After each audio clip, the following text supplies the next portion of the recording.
Hello welcome back friends. तो आज हम वापस लेकर आ गए हैं ट्रिग्नोमेट्रिक इक्वेशन त्रिकोणमितीय समीकरण का लेक्चर नंबर दूसरा। कल के लेक्चर में हमने बहुत ही अच्छे से त्रिकोणमितीय समीकरण के जो बेसिक सवाल है उन सभी को सॉल्व करना सीख लिया है। अच्छे से सीख लिया है ना? बिल्कुल। और कल के वीडियो में कल के लेक्चर में जो हमने डिस्कस किया था उसको थोड़ा सा और रिवाइज कर लेते हैं। ठीक है, थोड़ा सा पार्ट। ठीक है, तो कल के जो हमने लेक्चर डिस्कस किया है उसमें सबसे मेन हमने फॉर्मूले देखे। ठीक है, इस चैप्टर में 5 ही फॉर्मूले है, उसमें से 3 ही आपके एनसीईआरटी में है, बाकी कोई है ही नहीं। ठीक है, कौन कौन से है? Sine x is equal to sine y. क्या होगा भैया? X is equal to n pi plus minus 1 की पावर एन इंटू वाई। ठीक है, cos x into cos y क्या होता है भैया? X is equal to 2n pi plus minus y. ठीक है, अच्छा tan x is equal to tan y क्या हो जाएगा भैया? x is equal to n pi plus Y. ठीक है ना? तो ये आपको याद हो जाएगा और मेरे ख्याल से आपको याद हो ही गया होगा, अच्छे से हो गया होगा। ठीक है, इसके अलावा 3 और फॉर्मूले थे। Sine square x is equal to sine square y, cos square x is equal to cos square y and और क्या था भैया? tan square x is equal to tan square y. ठीक है ना? तो उसके लिए भी था, तो वो भी आपको याद हो गया होगा, उन सभी के लिए एक ही है। ठीक है ना? तो ये छोटी छोटी बात हमने एक तो फॉर्मूले के रूप में डिस्कस की थी। और हमने क्या डिस्कस किया भैया? डरने का नहीं है, आपका इस चैप्टर में सवाल अलग हो सकता है, गलत नहीं हो सकता। समझे बात? हाँ भैया, सवाल अलग हो सकता है, गलत नहीं हो सकता है। और हम कैसे चेक करेंगे तो मैंने आपको बता दिया था, आप वैल्यू पुट करके देख लो, कौन आएंगे ना, जो आपका अलग अलग इक्वेशन आइए, अलग अलग आंसर आए ना, उसमें जो एंगल आपको मिलेंगे वो सेम होंगे। ठीक है भैया। अच्छा भैया, हमें तो इतनी झंझट मारी करनी है ही नहीं, हमें तो आप ये बता लो कि भैया आंसर बुक में जो दे रखा है ना वो ऐसे सेम कब आएंगे। तो मैंने आपको ये भी बता लिया था कि आप जो एंगल लेते हो वो कोशिश करो कि एक्यूट एंगल लो। लगभग 98 या 97% तक तो आपका सही मतलब जो बुक में दे रखा है ना वो आपको आंसर मिल ही जाएगा। बात समझ गए? हाँ भैया, हम बात समझ गए हैं। वहां तक हमने डिस्कस कर लिया था sine cos tan cos x x, वो सब भी हमने डिस्कस कर लिया था। उन सब के ऊपर हमने प्रिंसिपल वैल्यूज, ठीक है ना, मतलब मुख्य हल निकालना सीख लिया, व्यापक हल निकालना सीख लिया, और विशिष्ट हल जिसको बोलते हैं पर्टिकुलर सॉल्यूशन, वो तो हमें सीख ही गए थे। ठीक है ना? तीन बात सीख गए हैं। अच्छा, आज और थोड़ा सा आगे डिस्कस करते हैं। इसके बाद जस्ट हम क्या बात करेंगे भैया? जिसके बाद जस्ट हम बात करेंगे प्रश्नावली 3.4 की। किसकी? 3.4 की। आज के वीडियो में लगभग हम कंप्लीट कर लेंगे ना अच्छे से। ठीक है, उसके बाद क्या होगा भैया? उसके बाद हम बात कर लेंगे किसकी? आपके विविध प्रश्नमाला की, और 3.3 के कुछ एक सवाल बाकी रह गए उसकी। ठीक है, और छोटी सी एक और बात भैया, अब लगभग आपका ट्रिग्नोमेट्री भी कंप्लीट होने आया है। उसके बाद 2 चैप्टर लेंगे, एक तो 6th है और एक 4th। ठीक है, 2 चैप्टर लेंगे, दोनों ईजी है, सिंपल है और साथ ही साथ छोटे भी है, तो वो जल्दी से कंप्लीट हो जाएंगे। मतलब हम सिलेबस जल्दी कवर कर रहे हैं, और साथ ही साथ अब थोड़े से दूसरे ज्ञान वाले वीडियो भी आने चालू होंगे। दूसरे ज्ञान वाले मतलब जैसे कि 12th, आपका भी जनरल से डाउट आया था कि भैया 12th के बाद अगर हमें जॉब लेनी है, गवर्नमेंट जॉब, ठीक है, तो हम क्या करें, कैसे पढ़ाई करें, और जॉब होती कौन सी है ये तो मैं बता दो। तो वो सब भी जो मेरे अंदर भरा हुआ जो थोड़ा बहुत हमें ज्ञान है मुझे, वो मैं आपको बता दूंगा किस तरीके से तैयारी करनी है, क्या क्या करना है, क्या नहीं करना है, सब आपको बता दूंगा। टेंशन ना लेना। तो वो भी वीडियो आज आने चालू हो जाएंगे। ठीक है, और 10th क्लास का भी अभी मैं रेगुलर स्टार्ट कर लूंगा, तो अपने छोटे भाई बहन हो उसको भी बता देना। ठीक है, 10th का बता देना यार। ठीक है, तो आज हम बात करते हैं भैया ये वाले सॉल्यूशन कि हल कीजिए। आपको सवाल दिया गया, देखिए इस सवाल, ठीक है, ऐसे सवालों को हल कैसे करना है देख लीजिए। यह सवाल को sin 2x minus sine 4x plus sine 6x is equal to 0।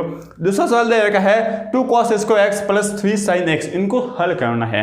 अब भैया हल करने का मतलब क्या होता है? इनका आंसर निकालना क्या? नहीं, हल करने का मतलब यहाँ पर ये हो गया कि आपको जनरल सॉल्यूशन, व्यापक हल निकालना है।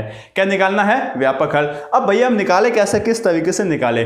ठीक है ना? तो इन सभी को देखकर भैया एक बात ध्यान में रखना, ठीक है ना? क्या ध्यान में रखना भैया? गुणनखंड करने की कोशिश करो, बड़े अक्षरों में लिख लो, गुणनखंड करने की कोशिश करो। ठीक है ना? गुणनखंड, या फिर बोल सकता है गुणनखंड बनाने की कोशिश करो, बनाने की कोशिश करना। सबसे पहले आपको यही दिमाग में आना चाहिए, गुणनखंड बनाने की कोशिश हमें करनी है। ठीक है ना? पूरी इस बात को ना, इस बात का बहुत ही बड़ा मतलब है यार, गुणनखंड बनाने की कोशिश करो। बात छोटी सी है, शब्द आपके बोल सकते हैं, लाइन छोटी सी है, महत्व तो इसका बहुत ही बड़ा है। तो यार इस चीज़ को या समझ लेना, कैसे समझना है वो हम बात करते हैं। ठीक है ना? क्या करना है? गुणनखंड बनाने की कोशिश करनी है। कैसे भैया, किस तरीके से? देखिए क्या? हाँ भैया देखते हैं। ठीक है ना? इसके बाद जो भी आपको बोल सकते हैं ना बेसिक है, वो तो हमने कल डिस्कस कर लिया। जैसे कि पहला सॉल्यूशन आपको दे रहेगा, पहला सवाल दे रहेगा है sin 2x minus sine 4x plus sine 6x, ठीक है ना। चलो sin 2x, ठीक है, उसके बाद क्या है plus sine minus sine 4x minus sine 4x plus sine 6x, ठीक है ना, ये आपको बोला गया है। अब आपको बनाना है गुणनखंड। अब गुणनखंड भैया बनाएंगे कैसे, सबसे पहली बात तो यही ना, गुणनखंड बनाएंगे कैसे। तो गुणनखंड बनाने के लिए जो भी आपको शाम दाम दंड भेद जो भी लगाना पड़ता है ना, वो लगाने के लिए हमने त्रिगोनोमेट्री चैप्टर पढ़ लिया है, उसमें जो भी हमने फॉर्मूला देखे थे ना वो आएंगे यहाँ पर। Sign c minus sine D, ये फॉर्मूला लगा सकते हैं, हाँ भैया, इससे कुछ ना कुछ तो हमें मिल ही जाएगा, ठीक है। अब यहाँ पर यार मैं फॉर्मूला लिखूंगा ताकि आपको याद होते रहेंगे, sign c minus sine D. आप ऐसा मत समझना कि वो चैप्टर कंप्लीट हो गया, दूसरा स्टार्ट हो गया है, इसका मतलब उस सभी फॉर्मूले को भूल जाओ, नहीं, फॉर्मूले को तो भूलना है ही नहीं, याद रखना पड़ेगा। तो 2 sin c minus d, 2 sin c minus d by 2 into cos c plus d by 2, ठीक है ना। वैसे तो उस चैप्टर में तो मैंने आपको फॉर्मूले नहीं लिखाए थे, नहीं लिखाने का मतलब क्वेश्चन में नहीं लिखाए थे, आपको बोला था कि हर क्वेश्चन में लिखना है। अब यहाँ पर मैं भी लिखूंगा ताकि आप लिखो, ठीक है ना। ठीक है भैया, तो चलो यहाँ से लगा लेते हैं। क्या लगाएंगे भैया, यहाँ से हम लगा लेंगे साइन, क्या हो जाएगा साइन 2 साइन, ठीक है ना, 2 माइनस 4, 2 माइनस 4 कितना हो जाएगा, 2 माइनस 4 हो जाएगा माइनस 2, माइनस 2 में 2 का भाग दिया तो माइनस का x, ठीक है, ये आ गया। हाँ भैया, into cos x c plus D कितना हो जाएगा 4 प्लस 2 कितना हो जाएगा भैया, 4 प्लस 2 हो जाएगा हमारा। या फिर एक काम कर सकते हैं भैया, एक काम करते हैं, ठीक है ना, थोड़ा सा और दिमाग लगाते हैं, थोड़ा सा और दिमाग लगाते हैं। अब यहाँ पर दिमाग क्या लगाना, देखिए आपका काम तो इससे भी हो जाएगा, लेकिन थोड़ा अगर अच्छे से हम दिमाग लगाए ना तो sine c plus sine d का, चलो sine c minus sine d का भी रहने देते हैं। Sine c plus sine d का क्या होता है, sine c plus sine d, थोड़ा सा और दिमाग लगाते हैं हम, ठीक है ना।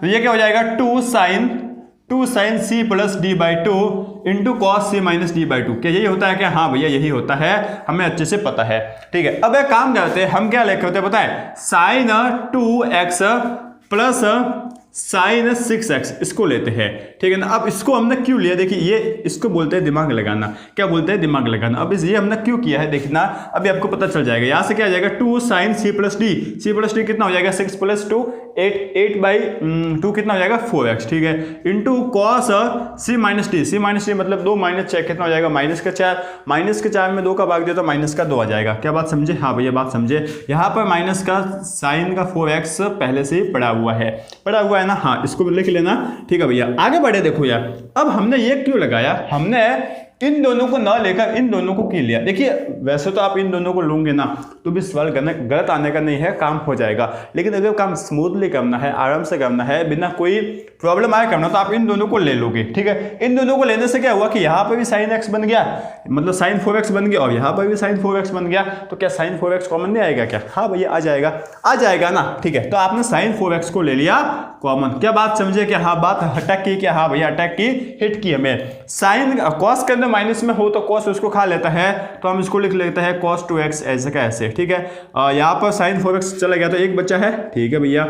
अब देखो यार हमने बना लिया है इसके गुणनखंड, बना लिया ना जिस तरीके से भैया x plus y into x y होता है, ठीक है ना, +1 होता है। तो यहाँ से हमने देखिए x हमने कॉमन लिया, ठीक है ना, तो अंदर क्या बचा 1 प्लस वाई, ठीक है ना, और यहाँ पर भी 1 प्लस वाई पहले से है, ठीक है। तो ये देखिए 1 प्लस वाई हमने क्या ले कॉमन ले लिया, तो अंदर क्या बचा भैया x प्लस 1 बच गया, ठीक है ना। तो इस तरीके से जिस तरीके से यहाँ पर हमने फैक्टर बनाया, गुणनखंड बनाया है, उसी तरीके से देखिए यहाँ पर हमने गुणनखंड बना लिए। क्या बात समझ में आती है कि हाँ भैया बात समझ में आती है, क्या बात समझ में आती है कि हाँ बात समझ में आती है। और ये मैंने जो एग्जाम्पल बताया वो किसका है भैया, किसका, अगर आपको पिछले वाला चैप्टर याद है तो यहाँ से भैया हमने निकाला था, यहां से हमने निकाला था कि tan a plus tan b 1 plus tan b, ठीक है ना, 1 plus tan a into 1 plus tan b, sorry ना 1 plus tan a into 1 plus tan b is equal to 2 होता है ना, याद आता है ना, हाँ भैया कब होता है, जब a plus b pi by 4 देगा होता है, ठीक है ना। तो वही मैंने यहाँ पे किया है, कुछ नहीं, वो तो छोटी सी जनरल सी बात थी। यहाँ पर आपने निकाल लिया गुणनखंड, हाँ भैया हम निकाल लिए है।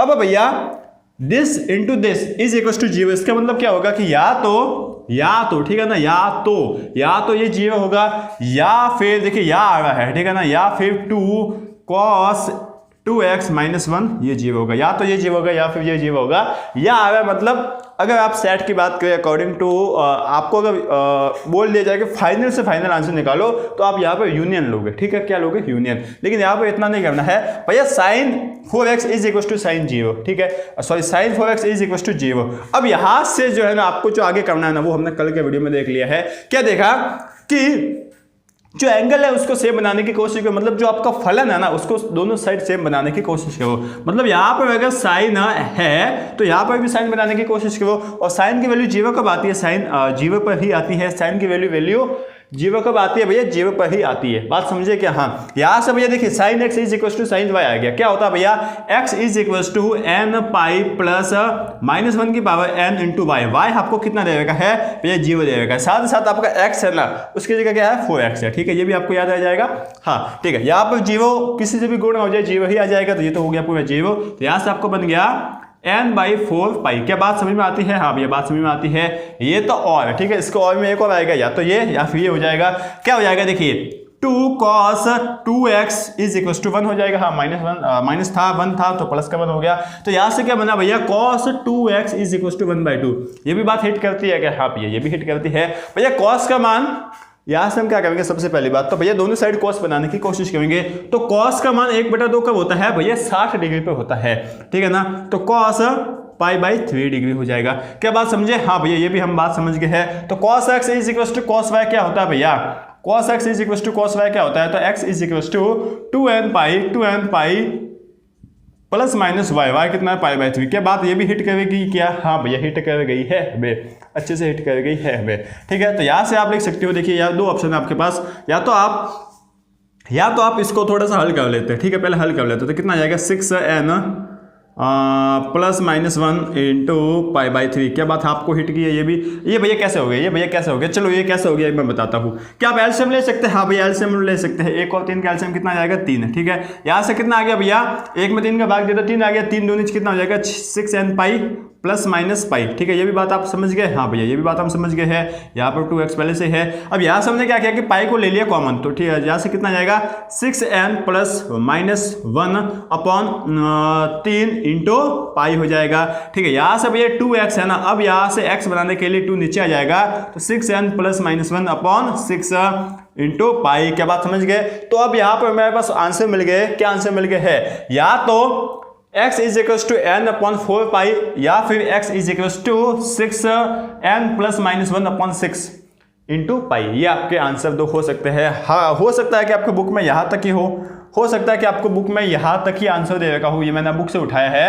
यहाँ से क्या हो जाएगा, n पाई प्लस माइनस π/6, ठीक है। तो यहाँ से 2 का भाग दे देंगे ना तो कितना आ जाएगा, देखिए 2 में 2 का भाग दिया तो 1 आ जाएगा, और यहाँ पर π/3 में 2 का भाग दे दे तो π/6 आ जाएंगे। तो हो सकता है कि ये और यही हो, तो ये आपकी मर्जी। देखो मैंने आपको बताया था कि आपका आंसर अलग हो सकता है, गलत नहीं हो सकता है। तो ये आपके आंसर 2 आ गए।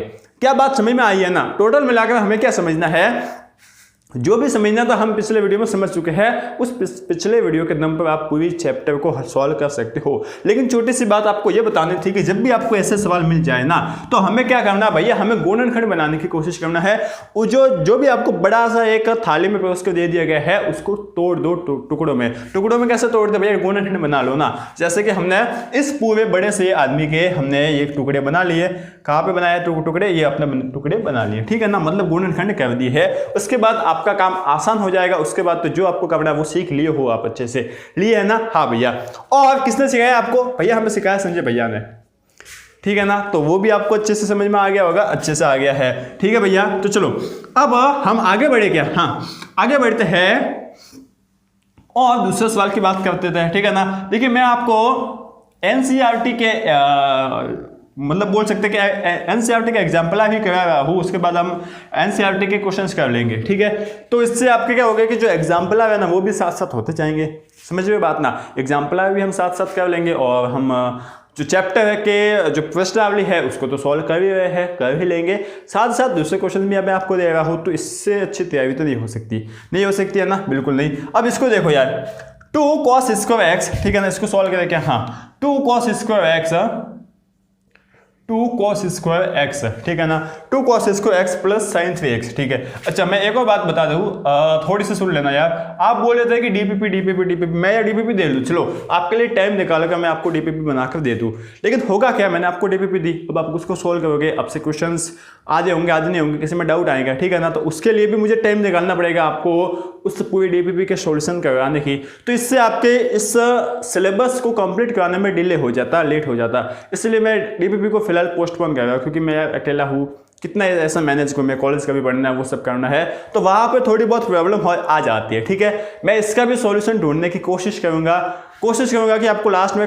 सिर्फ डीपीपी दे दूं, आप डिस्कशन कहीं और से कर लो, या फिर ऐसा कुछ मैं ढूंढूंगा, ठीक है, या फिर एक बंदा मैं दोस्त ढूंढ लूंगा जो अच्छे से आपको सॉल्यूशन करवा सकता हो, कुछ भी करने की कोशिश मैं करूंगा, ठीक है। फिलहाल तो आप एनसीईआरटी और दूसरे में आपको एग्जाम्पल करवाता हूँ, ठीक है ना, उससे काम चला लीजिए प्लीज यार, ठीक है। और अगर आपको कहीं अच्छे से रेफरेंस बुक मिल जाती है तो सबसे बेस्ट, ठीक है ना, ठीक है। चलो तो इसको हम सॉल्व करने की कोशिश करते हैं, क्या हाँ भैया सॉल्व करने की कोशिश कर दो, इसको कैसे करेंगे भैया, हम बनाने की कोशिश करेंगे क्या, गुणनखंड, क्या गुणनखंड, ठीक है। यहां से भैया यहाँ पर साइन एक्स है, ठीक है, यहाँ पे क्या है साइन एक्स है, ठीक है, यहाँ पे कॉस एक्स है, क्या कर लेंगे हम, कुछ कैसे कर लेंगे भैया, कुछ ना कुछ कर लो, हम क्या करेंगे पता है, इस cos स्क्वायर एक्स है ना, उसको हम बदल लेंगे साइन में, कैसे देखो यार, हाँ हम यहां से लिख लेते हैं ना 2, सॉल्यूशन की बात करते हैं, हम लिख लेंगे 1 माइनस साइन स्क्वायर एक्स।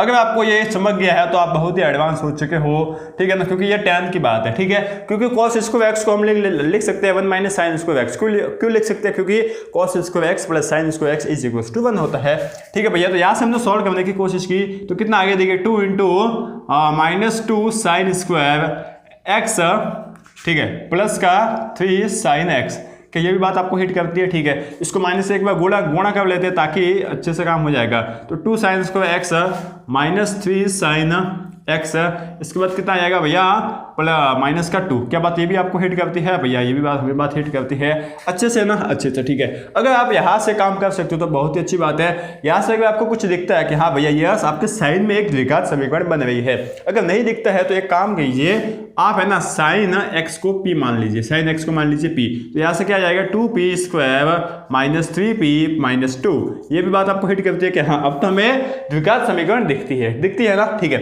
यहाँ से आप उसको निकालने की कोशिश करो, देखिए मिडिल टर्म को स्प्लिट करते हम, 2 इंटू 2 कितना हो जाएगा, माइनस का 4p स्क्वायर, माइनस का 4p स्क्वायर कब आ जाएगा, माइनस का 4 कब आएगा, ये आपको लाना है ना, ठीक है। और गुणा करने पर माइनस का 4, जोड़ने पर माइनस का 3, तो कैसे आएंगे, देखिए भैया कैसे आएगा कि हम माइनस के 4p को गुणा कर ले प्लस के 1 से, ठीक है, प्लस के 1 से, माइनस के 4p को गुणा कर ले प्लस के 1 से, तो यहाँ से क्या हो जाएगा भैया, यहाँ से हो जाएगा जोड़ने पर माइनस का 3 आ जाएगा और गुणा करने पर माइनस का 4p स्क्वायर आ रहा है, मतलब काम हमारा हो रहा है, ठीक है। यहाँ से आप कॉमन लेने की कोशिश करो तो 2p कॉमन आ जाएगा, तो अंदर क्या बचा p माइनस 2, ठीक है भैया। यहाँ से हमने 1 कॉमन ले लिया, सिर्फ 1, कुछ कॉमन नहीं आया तो सिर्फ 1 कॉमन ले लिया, तो अंदर बच गया p माइनस 2, वापस p माइनस 2 कॉमन आ रहा है तो p माइनस 2 कॉमन ले लिया, तो यहाँ से क्या बचा 2p प्लस 1, 2p प्लस 1, ठीक है। अच्छा अब भैया हमारी p क्या है भैया, p क्या है साइन x, तो p की जगह साइन x रख ले क्या, तो sine x minus 2 into sine x plus 1 is equal to 0।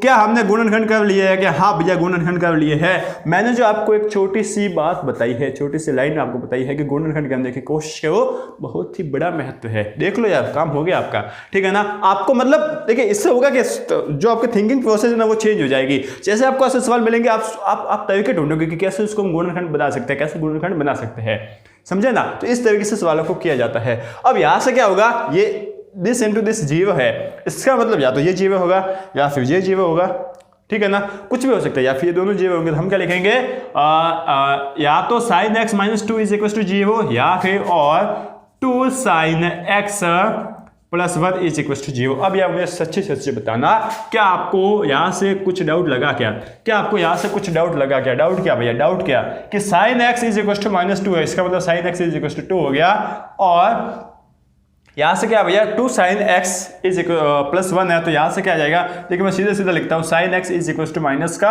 Half. ठीक है, अब यहाँ पर आपको कुछ डाउट लगा क्या, sin x is equal to 2, अगर आपको यहाँ पर कुछ डाउट लगता है और आप बोल सकते हो यहाँ से, आप ये अगर ये बोल सकते हो कि sin x कभी भी 2 के इक्वल नहीं हो सकता, तो कसम से यार आप खूब आगे हो और आप मैथ्स तो अच्छे से एकदम क्लियर कर लाओगे, 90+% ले आओगे। ठीक है ना, क्योंकि आपको आपके अंदर वो थिंकिंग प्रोसेस आ गई कि ये तो हो ही नहीं सकता, क्योंकि साइन की वैल्यू -1 से 1 तक ही होती है। ठीक है ना, -1 से 1 तक ही होती है, 2 तो कभी हो ही नहीं सकती, तो ये तो नॉट पॉसिबल होगा। ठीक है ना, क्या है, नॉट पॉसिबल। ये बात समझे कि हाँ भैया बात समझ गए, हमें सोचना आ रहा है। ठीक है ना भैया, हमें जो मेंस है एडवांस है जो भी है ना भैया, दुनिया हमसे क्या मांगती है, सोचना। ठीक है ना, दिमाग के ही पैसे मांगती है, अगर आप सोच सकते हो तो आप खूब आगे हो, सोच सकते हो तो खूब आगे हो। ठीक है, तो ये आपका पॉसिबल होगा ही नहीं। तो अच्छा, अब ये पॉसिबल होगा क्या, हाँ sin x is equal to minus का half, sin x is equal to minus का हाफ। ठीक है, sin x is equal to minus का हाफ। sin x जो sin थीटा है वो हाफ कब आता है भैया, sin थीटा है ना हाफ कब आता है, π/6 पे, मतलब 30 डिग्री पे आता है। ठीक है, तो मैंने π/6 लिख लिया, लेकिन हमें तो माइनस का लाना है, तो माइनस अंदर लगा लेते हैं कि हाँ भैया लगा लो। ठीक है, तो यहाँ से sin x is equal to sin y आ गया, तो क्या होता है x is equal to n pi plus -1 की पावर n इंटू माइनस का π/6। क्या बात समझ गए हैं, हाँ भैया समझ गए हैं। अच्छा, आपके बुक में क्या दे देगा पता है, बुक का भी मैं देख लेता हूँ, मुझे याद आ गया कि भैया sin x है ना भैया माइनस का हाफ है। ठीक है, अच्छा आप ये देखो कि sin थीटा हाफ कहाँ पे होता है भैया, π/6 पे। sin थीटा हाफ कहाँ पे होता है, π/6 पे, हाँ 30 डिग्री पे। अच्छा, अब sin की वैल्यू नेगेटिव मतलब -1/2 है ना, हाँ नेगेटिव है, इसका मतलब यह पहले और दूसरे क्वाड्रेंट में तो हो ही नहीं सकता, तो हम इसको तीसरे क्वाड्रेंट में लेके जाते हैं, तीसरे चतुर्थांश में। और तीसरे चतुर्थांश में ले जाने के लिए हम क्या करेंगे, पाई में π/6 जोड़ लेंगे। ठीक है ना, पाई में π/6 जोड़ लेंगे तो हम निकाल लेंगे यहाँ से 7π/6। तो यहाँ पर उसने लिखा है, आपके NCERT ने क्या लिखा है पता है, NCERT ने लिखा है n पाई प्लस -1 की पावर n इंटू 7π/6। बात समझ गए, हाँ भैया बात समझ गए है। इस चैप्टर को कराने के लिए मैं स्पेशली आपके NCERT को सॉल्व करके आता हूँ। क्यों करके आता हूँ, क्योंकि कहीं ना कहीं मुझे पता है। ठीक है ना, मैंने भी जब फर्स्ट टाइम इसको पढ़ा था, मैंने भी इसको फर्स्ट टाइम किया था, तो मुझे भी डाउट आते थे कि यार NCERT में ये आंसर है, दूसरी जगह ये आंसर है, भैया ने ये आंसर बताया है, NCERT में दूसरा आंसर है, कहीं गलत तो नहीं बताया क्या भैया ने। ठीक है, तो वो भी मैं ध्यान में रखता हूँ ताकि आपको डाउट ना आए। ठीक है, तो NCERT में ये है, ये भी आपका सही है, और अगर आप ये करते हो तो ये भी आपका सही है। बात समझ गए क्या, हाँ अच्छे से हम समझ गए हैं और अच्छी तरीके से हमें समझ में आ गया है। तो अब हम क्या करेंगे, अब हम एक्सरसाइज 3.4 को अच्छे से बिल्कुल से फोड़ने से जा रहे हैं। तो आपको क्या करना है, आपको पेन लेने हैं, रफ बुक लेनी है और साथ साथ नोटबुक साइड में रखनी है। क्या करूंगा, मैं आपको बोलूंगा कि पहला सवाल आप वीडियो को पॉज करोगे, आप पहले सवाल को खुद करोगे, फिर देखोगे, फिर आप मैच करोगे क्या सही है क्या। इसी तरीके से कॉम्पिटिशन, खुद के साथ कॉम्पिटिशन करोगे तो आपको अच्छा मजा आएगा। ठीक है ना, चलो तैयार, अब हम स्टार्ट करते हैं। ठीक है, तो यह है आपकी पूरी 3.4 क्वेश्चन नंबर 1 2 3 4, उसके बाद 5 6 7 8 और 9, पूरे 9 क्वेश्चन है आपकी पूरी NCERT बोल सकते हैं 3.4 प्रश्न वाला में। ठीक है, पहला सवाल देख लेते हैं कि हाँ क्या बोला गया कि निम्न समीकरण के मुख्य हल भी ज्ञात करना है और साथ साथ ज्ञात करना है व्यापक हल। ठीक है, पहला सवाल है आपका tan x is equal to √3। ठीक है, tan x is equal to √3, बताइए फटाफट क्या हो जाएगा, tan x is equal to √3 आएगा, √3 आ गया। सबसे पहले मुख्य हल क्या होगा भैया, 0 से लेकर 2π में जो वैल्यू आएगी तो वो मुख्य हल होंगे, स्पेशली 2 ही होंगे। ठीक है ना, जो हमने अभी बोल सकते हैं कि ट्रिग्नोमेट्री में सीखा है ना, उसी तरीके से फाइंड करना है। कैसे भैया, आपको tan x is equal to √3 दे रखा है, अब आपको ये पता करना है कि tan का मान √3 कब होता है। भैया tan का मान √3 होता है π/3 पे, भैया 60 डिग्री पे होता है। ठीक है, तो 60 डिग्री पे भैया 60 डिग्री पे मैं या तो π/3 लिख लूँ या फिर लिख लूँ 60 डिग्री पे। 60 डिग्री पे tan का मान √3 होता है। ठीक है, अब हमें जो वैल्यू दे रखी है ना वो पॉजिटिव दे रखी है, √3 दे रखी है। इसका मतलब जो आपका थीटा होगा, tan थीटा होगा ना, जो आपका फलन होगा वो या तो पहले चतुर्थांश में या फिर तीसरे में होगा। ठीक है, तो इसको हमें, ये तो पहले में तो π/3 वो तो पहले में ही है, 0 से π/2 के बीच में है। ठीक है, अब हमें इससे तीसरे चतुर्थांश में लेकर जाना, तो हम क्या करेंगे भैया, हम कर लेंगे, देखिए इसको इस तरीके से लिखेंगे, tan x is equal to tan π/3, ये आपका पहला हो गया। ठीक है, उसी तरीके से तो यहाँ से आपका थीटा कितना आ जाएगा, x आ जाएगा π/3। ठीक है, और साथ ही साथ हम इसको कैसे लिख लेंगे, साथ ही साथ हम लिख लेंगे कि tan x is equal to tan pi plus pi by three. Pi plus pi by three क्यों किया? क्योंकि भैया tan दे रखा है पॉजिटिव, और tan हमें पॉजिटिव कहाँ पे मिलता है? तीसरे चतुर्थांश में, और तीसरे चतुर्थांश में हमें जब भी ले जाना होता है तो हम पाई में समथिंग जो भी कोण दे रखा होता है उसे जोड़ते हैं। तो यहाँ से हमें x कितना मिल गया? पाई प्लस पाई बाई थ्री कितना होता है? 4 पाई बाई थ्री। ठीक है, तो हमें यह इसके मिल गए प्रिंसिपल वैल्यूज मिल गए, मुख्य हमें हल मिल गए हैं। समझ में आ गया? बिल्कुल, प्रिंसिपल वैल्यूज हमेशा दो ही आएंगे किसी फंक्शन की।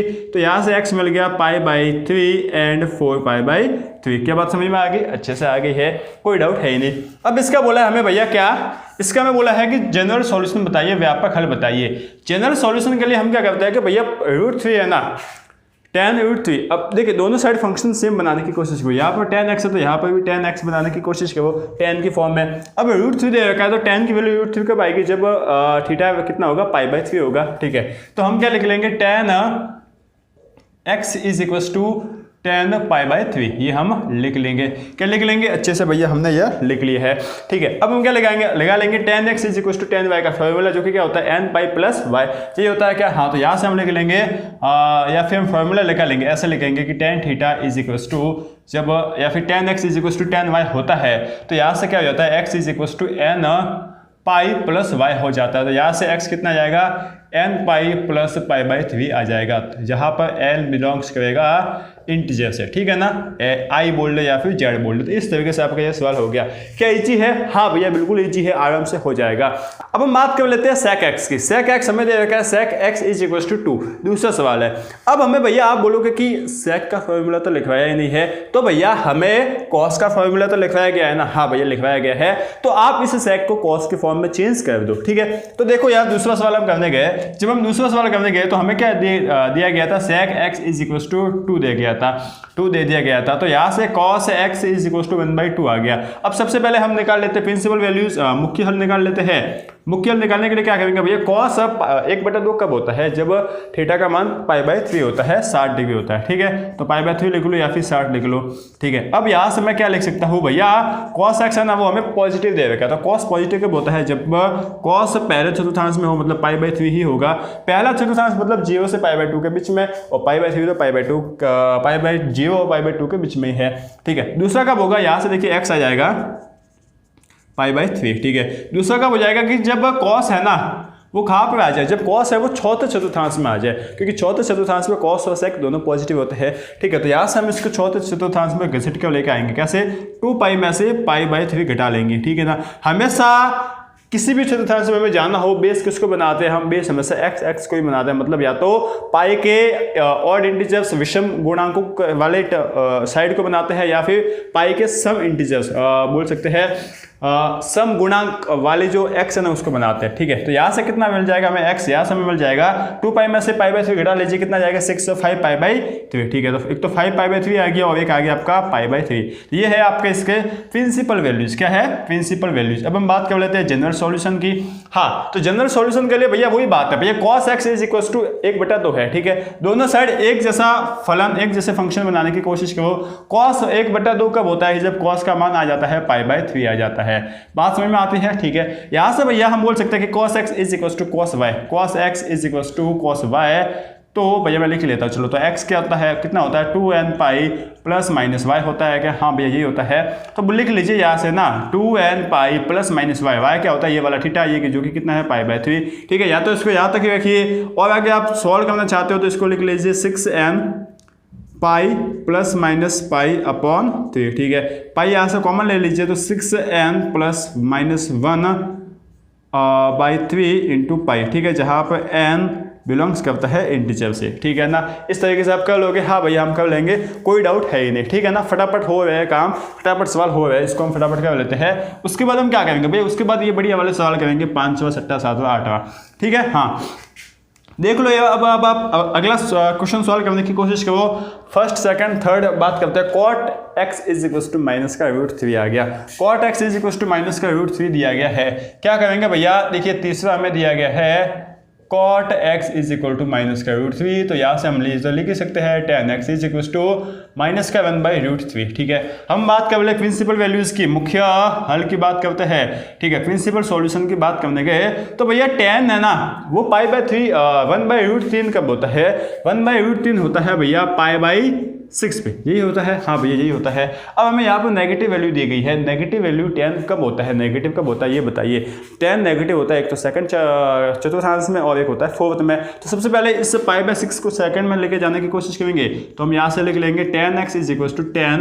देखो यार सेकंड में ले जाने के लिए पाई है, ठीक है, पाई में से π/6 घटा लेंगे, ठीक है। तो यहाँ से हमें x कितना मिल जाएगा, x मिल जाएगा 5π/6, ठीक है ना, घटा लीजिए आपको ये मिल जाएगा। इसी के साथ हम इसको ले जाएंगे चौथे चतुर्थांश में। चौथे में ले जाने के लिए याद करो, चौथे में से ले जाने के लिए हम क्या करेंगे, यहाँ से पीछे आएंगे, ये कितना 2π से पीछे आ गए तो हम लिख लेंगे 10 2π - π/6, ठीक है ना।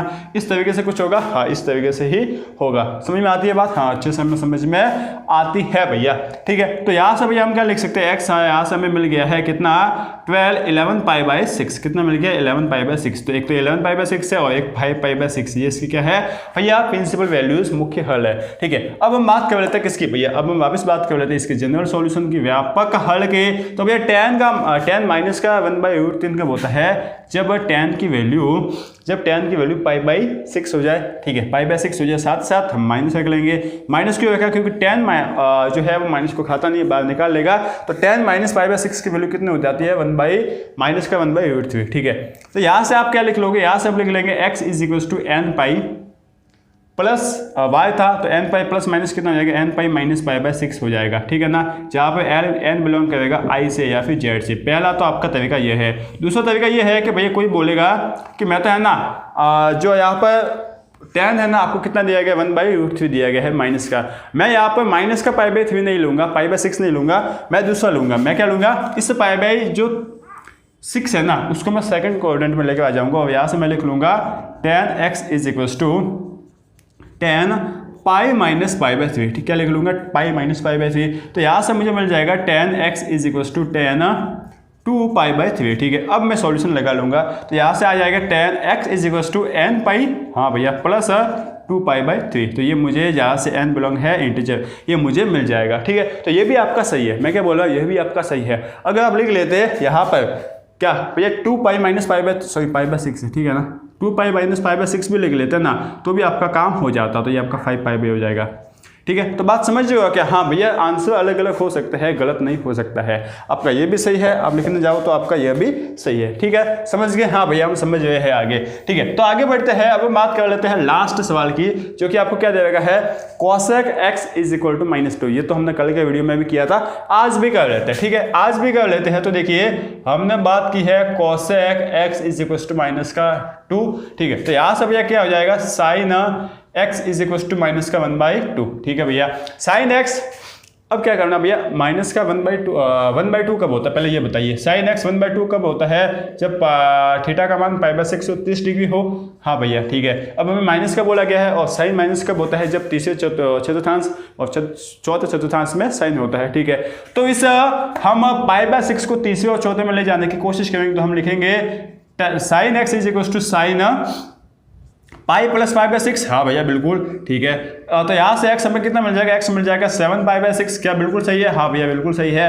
और साथ ही साथ sin x चौथे चतुर्थांश में ले जाने के लिए हम क्या कर लेंगे भैया, पाई में से π/6 घटा लेंगे। क्या बात समझ में आती है, अच्छे से समझ में आती है। यहाँ पर मैं आपको डिटेल में एक्सप्लेन नहीं करूँगा क्योंकि हमने समझ रखा है। देखिए वापस समझाता हूँ, यहाँ से आपको अगर तीसरे चतुर्थांश में आना है ना, तो हम पाई में समथिंग जोड़ लेंगे, ठीक है। चौथे चतुर्थांश में आना है तो हम 2π में समथिंग घटा लेंगे। अगर हम कैसे चल रहे हैं, एंटी क्लॉकवाइज। बात समझ में आ रही है ना, अच्छे से हमें समझ में आ रहा है। तो यहाँ से x कितना मिल जाएगा, x मिल जाएगा हमें कितना 12π - π/6, तो 11π/6 आ जाएगा।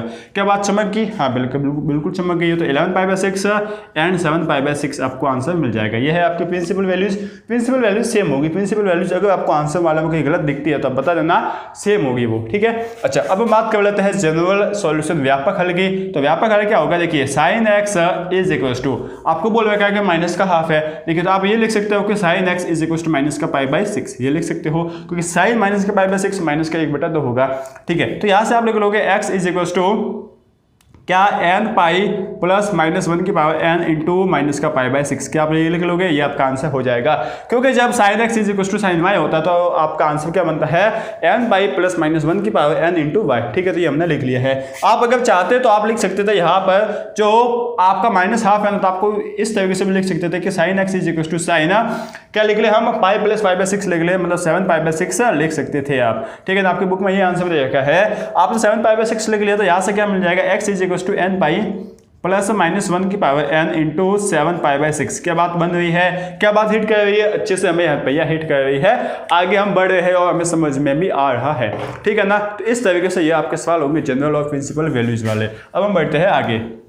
ठीक है, तो अब हम सवाल करते हैं ये 5वें, 6वें, 7वें, 8वें, 9वें। अब यहाँ पर मैं आपसे एक रिक्वेस्ट करता हूँ, देखिए मैं पूरी कोशिश करूंगा कि जो आपको आंसर लाने की कोशिश करूँ ना, वो एनसीईआरटी में जो दे रखा है ना लगभग उसके जैसा आ जाए, क्योंकि यहाँ पर आंसर अलग हो सकता है, गलत नहीं। पहली बात तो आपको क्या करना है, आपको मैच करना है कि क्या एनसीईआरटी और यहाँ से आंसर एक जैसा सही तो है, लेकिन क्या एक जैसा दिख रहा है या नहीं दिख रहा है। अगर एक जैसा नहीं कोई आंसर दिख रहा है ना, तो आप लिख सकते हो भैया कमेंट बॉक्स में करके जरूर बताना, ताकि दूसरे देखे तो उसको पता चले कि जैसे कि 500 का आपका आंसर एनसीईआरटी में ये दे रखा है, इस तरीके से है, तो ताकि दूसरों को पता चल जाए कि अच्छा एनसीईआरटी में इस तरीके से है और ये भी सही है। ठीक है ना, चलो तो देखिए 5वां हम सॉल्यूशन करने जाते हैं। क्वेश्चन नंबर 5 है, क्या बोल रखा है?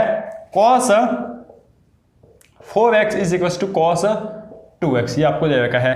अब यहां से भैया देखिए सीधे सीधा एक बात मैंने आपको बताई थी, एक लाइन बोली थी क्या, कि आपको गुणनखंड करने की कोशिश करनी है, बस दैट्स इट, इतना ही है। ठीक है, तो यहां से आप क्या करोगे? cos 4x, भैया cos 2x का आपको फॉर्मूला बताया क्या? क्या cos 2x का फॉर्मूला बताया क्या? क्या है? होता है 2 cos स्क्वायर x माइनस 1, ये होता है क्या? ठीक है, तो यहां से मैं ये लिख सकता हूं क्या? cos 2 into 2x is equal to क्या हो जाएगा? 2 cos स्क्वायर x, x की जगह क्या है भैया? 2x। ठीक है ना, तो 2x माइनस का 1, ये लिख सकता हो क्या? लिख लो भैया, आपकी मर्जी है। ठीक है, तो हमने लिख लिया 2 cos square 2x minus 1 is equal to cos 2x, ये हमने लिख लिया। हाँ भैया लिख लिया। यहाँ से आप इसको ढंग से लिख लो, तो cos स्क्वायर 2x माइनस का cos 2x माइनस का 1 इज इक्वल टू 0। यहाँ से आपको एक द्विघात समीकरण बनती दिख रही है। अगर नहीं दिख रही है ना, तो थोड़ा सा और मैं काम आसान कर देता हूँ। cos जो 2x है ना, इसको आप मान लो p। ठीक है, तो यहाँ से हो जाएगा p 2p square minus p minus का 1। ठीक है, अब देखो पहले और लास्ट पद का गुणा करो और इसको चेक करो तो क्या मिल जाएगा? मिडिल टर्म स्प्लिट कर रहे हैं, तो देखिए गुणा करने पर माइनस का 2p स्क्वायर आना चाहिए, जोड़ने पर माइनस का 1 आना चाहिए, तो क्या होगा? आप लिख लो माइनस का 2p और प्लस का p। देखिए दोनों को जोड़ेंगे तो माइनस का p आ जाएगा, दोनों को गुणा करेंगे तो माइनस का 2p स्क्वायर आ जाएगा। हाँ भैया काम बन गया ना, तो ठीक है। अब यहाँ से देखिए 2p कॉमन ले लीजिए, तो अंदर क्या बच गया? p minus 1। अच्छा, यहाँ पे 1 कॉमन ले लीजिए तो अंदर बचा है p माइनस 1, तो यहाँ से हमें मिला 2p plus 1 into p minus 1। ठीक है ना, ये आपको 0 के इक्वल आ गया। अब यहाँ से हम क्या बोल सकते हैं? ये बोलने से पहले आप जो p है ना, उसकी जगह लिख लो cos थीटा, cos 2 थीटा, ये हमने लिख लिया, इंटू cos 2 थीटा प्लस 1। ठीक है ना, ये हमने लिख लिया है। ठीक है, अब हम क्या करेंगे भैया?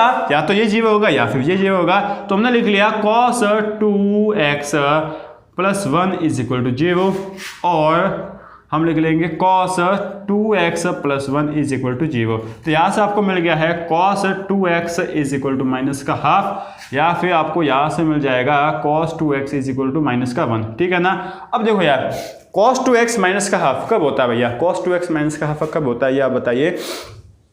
cos 2x माइनस का हाफ कब होता है? जब हम क्या करेंगे? देखिए सीधी सीधी बात है, cos 2x जो आपका cos थीटा है वो आपका हाफ कब होगा? cos थीटा हाफ होता है आपके पाई बाई 6 पे, ये होता है कि नहीं? पाई बाई 3 पे होता है, 60 डिग्री पे हाफ होता है। ठीक है, अब हमें देखिए यहाँ से थोड़ी सा आप बात सोचना यार, हमें देखिए दोनों साइड एक जैसे फलन बनाने की कोशिश करना। हम लिखेंगे cos 2x is equal to cos।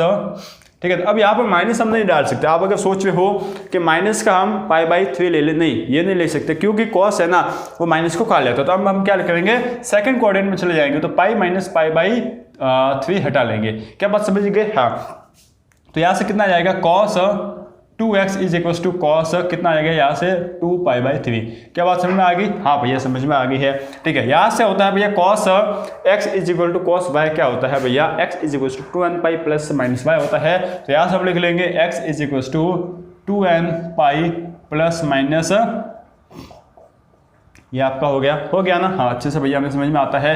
तो यहाँ से भैया क्या आ जाएगा, x इज इक्वल टू दो कॉमन ले लेते हैं। हाँ, 2 कॉमन ले लिए तो कितना बच गया, n pi plus minus pi by 3। क्या बात हम समझ गए हैं? हाँ भैया बात हम समझ गए हैं। ये तो पहला है। अभी और में भी तो हम चल रहे हैं ना भैया, और में भी तो हम चल रहे हैं। और में क्या है देखो, और में हम देख रहे हैं भैया cos 2x is equal to -1। cos 2x is equal to -1। cos 1 कहाँ पे होता है पहले तो ये बताइए।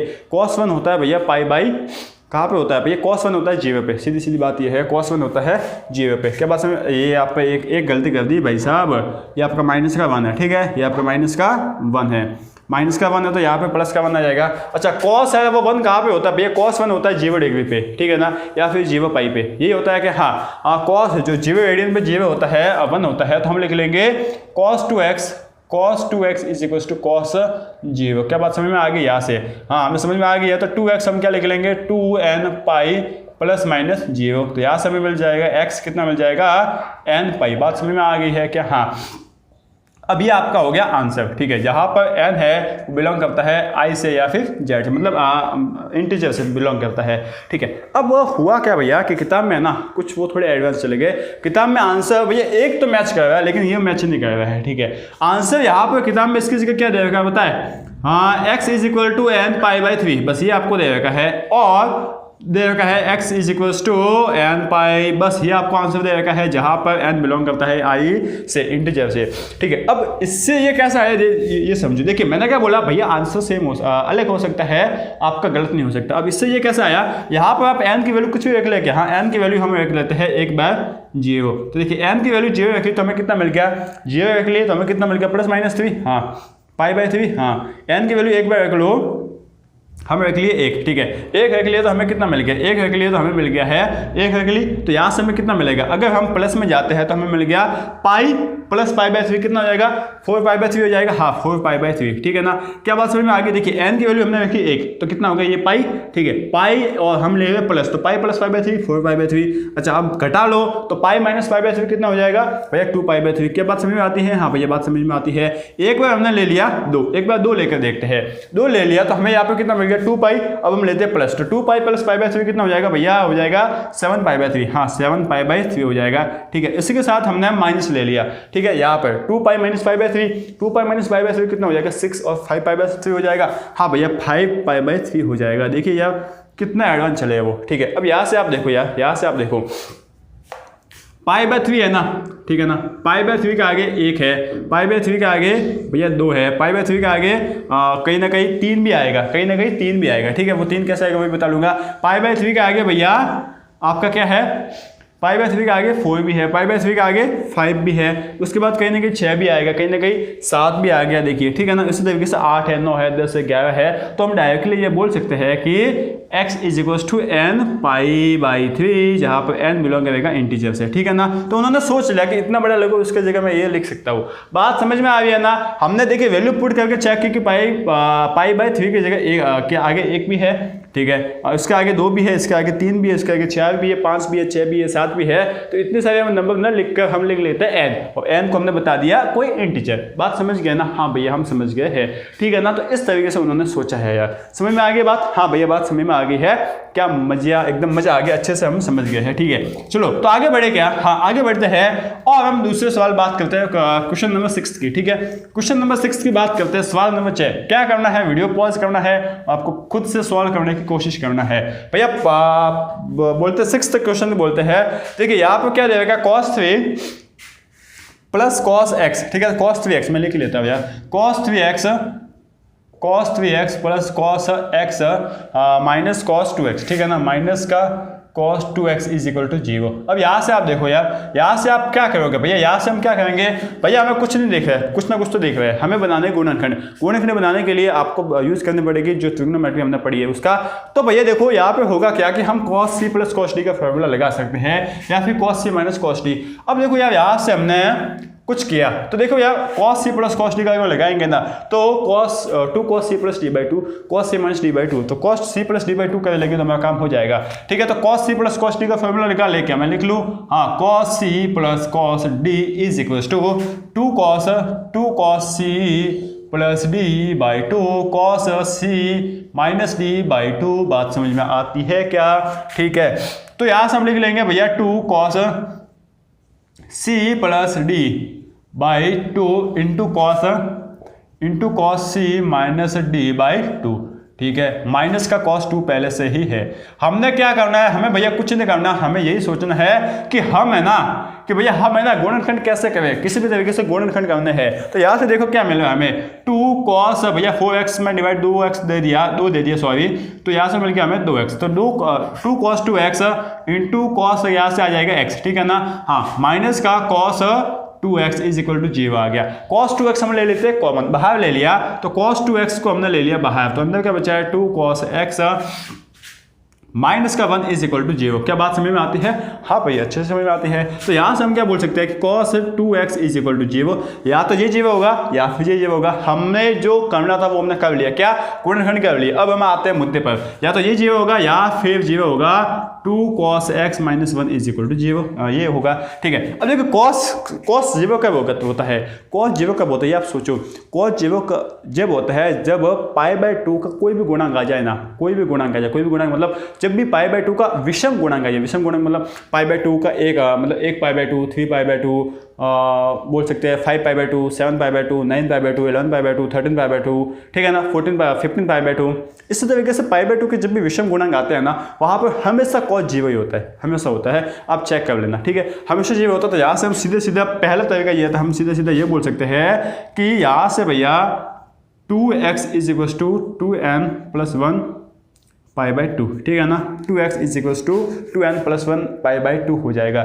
मतलब 2n प्लस 1 किसके लिए, विषम के लिए। यहाँ पर आपने मान लो रख लिया 0 तो 1 आ गया, 1 रख लिया तो 3 आ गया, ठीक है, 2 रख लिया तो 5 आ गया, 3 रख लिया तो 7, 4 रख लिया तो 9। इस तरीके से विषम के लिए है। तो यहाँ से आपको x कितना मिल जाएगा, x मिल जाएगा 2n प्लस 1 π/4, ठीक है ना। तो पहला तरीका तो ये है, बात समझ में आती है कि हाँ, पहला तरीका ये है। दूसरा तरीका ये है कि भैया cos 0 कहाँ पे होता है, π/2 पे। cos 0 कहाँ पे होता है, π/2 पे, ठीक है। तो आप ये लिख लो कि cos 2x is equal to cos π/2, ठीक है ना। ये वाला यार ध्यान में रखना, ठीक है, क्योंकि ये वाला है ना तरीका कई जगह काम आता है, आपको सोचने में, सवाल आसान करने में काम आता है। ये आपने कर लिया। अब यहाँ से क्या हो जाएगा भैया, cos x is equal to cos y क्या होता है 2n पाई प्लस माइनस π/2, ये हमने लिख लिया π/2, ठीक है। बात समझ में आ गई। यहाँ से आप ले लो कॉमन, ठीक है ना। कॉमन लेने का मतलब एलसीएम ले लो, एलसीएम हमने ले लिया तो देखिए क्या आ जाएगा 2x प्लस यहाँ से क्या आ जाएगा 4n पाई प्लस माइनस π/2। बात समझ में आ गई क्या? हाँ भैया। तो यहाँ से हमें x कितना मिला है, x हमें मिला है भैया, x हमें मिला है कितना 4n प्लस माइनस 1, ठीक है। पाई हमने ले लिया कॉमन, डिवाइड बाई 2 था और 2 और आ गया तो कितना हो गया, तो 4n प्लस माइनस 1 पाई 4n प्लस माइनस 1 इंटू π/4, ठीक है ना। अब ये जो है ना, बात समझ में होगे, ये भी आपके किसके लिए है। देखो अब आप बोलोगे कि भैया ये और ये तो अलग अलग है, अलग अलग नहीं है यार। आप 2n प्लस 1 करो या फिर 4n प्लस माइनस 1 को, जो भी करो, आएगा हमेशा विषम में, आएगा हमेशा विषम में ये वाला, ठीक है। तो कुछ भी कर सकते हो, ये आपकी मर्जी है, ये आपका यहाँ पर आपकी चलेगी, किसी और की नहीं चलेगी, ठीक है। और हमें क्या बोल रखा है कि 2 cos x minus 1 is equal to 0। अब देखिए मैंने आपको दोनों तरीके बता दिए हैं। अब जो आपको एनसीईआरटी में अगर आपको अच्छा लगता है, जो एनसीईआरटी में पीछे दे रखा है ना, वो आप लगा लेना, समझ गए। हाँ ठीक है। तो यहाँ से देखिए आपको क्या मिल जाएगा भैया, cos x is equal to 1/2, cos x is equal to 1/2। अब 1/2 cos x होता कहाँ है भैया, 1/2 cos x होता कहाँ है, cos x 1/2 होता है π/3 पे। हाँ भैया π/3 पे होता है, ठीक है, 60 डिग्री पे। तो यहाँ से क्या जाएगा, x is equal to 2n pi plus minus π/2 कितना है, π/3 है, ठीक है। तो बस ये आपको मिल गया है, ये आपको मिल गया है, ये आपका आंसर हो गया है। जहां पर भैया n है वो बिलोंग करता है I से या फिर Z से। n कहाँ से बिलोंग करता है, I या Z से। क्या बात समझ में है क्या? हाँ, क्या हमें दिमाग में जो खोपड़ी है उसमें छोटी सी जगह बची है, क्या इसमें ये समा रहा है क्या? हाँ भैया बिल्कुल समझ में आ रहा है, ठीक है ना। ठीक है भैया, अच्छे से हमें समझ में आ रहा है। अब हमें सवाल बाकी रह गया है 7, 8, 9 और 10, सॉरी 7, 8 और 9, ठीक है। कर लेते हैं क्या इनको, चलो ठीक है यार। तो अभी मैंने मोबाइल में देखा, जिससे वीडियो शूट कर रहा हूँ, उसमें जो मोबाइल का स्पेस है वो थोड़ा कम पड़ गया है। वो बोलने रहा है कि भैया अब हम आगे नहीं जा सकते हैं, इतना ही होगा। ठीक है भैया, कोई बात नहीं, इतने अगर होता है तो हम यहाँ तक ही रखते हैं। 3 सवाल बाकी है, 3 सवालों को हम कैसे करेंगे। अब अगले जो वीडियो आएंगे ना, उसमें हम 3.3, की प्रश्नमाला है उनको सॉल्व करेंगे, उसके बाद विविध प्रश्नमाला उसको सॉल्व करेंगे, और इन 3 सवाल जो बाकी हैं उसको भी सॉल्व कर लेंगे, और आप भी इनको सॉल्व कर लेना यार, ठीक है ना। उम्मीद है कि यार आज है ना, उम्मीद क्या पूरा विश्वास है मुझे, तो आज जो पूरा विश्वास है कि आज आपको बढ़िया समझ आया होगा। हमने इस पूरी 3.4 प्रश्नमालों को अच्छे से किया है, अच्छे से कर रहे हैं, और अच्छे से आगे बहुत सारी प्रश्नमाला करेंगे, ठीक है ना। अगर आज आपको मजा आया तो यार लाइक ठोक देना, मज़ा आ रहा है मुझे भी, आपको भी मज़ा आ रहा है, तो बस पढ़ते रहिए, इसी तरीके से अपने भैया को सपोर्ट भी करते रहिए, और साथ साथ कंटिन्यू मैं तो रहूँगा, कोशिश करूँगा, हालांकि थोड़ा बहुत डिसकंटिन्यू हो जाता हूँ, लेकिन बड़े भाई को माफ़ कर लेना, ठीक है। तो तब तक के लिए यार पढ़ते रहिए, आगे बढ़ते रहिए, और बस अपने सपने को पूरा करने का काम करते रहिए। Thank you.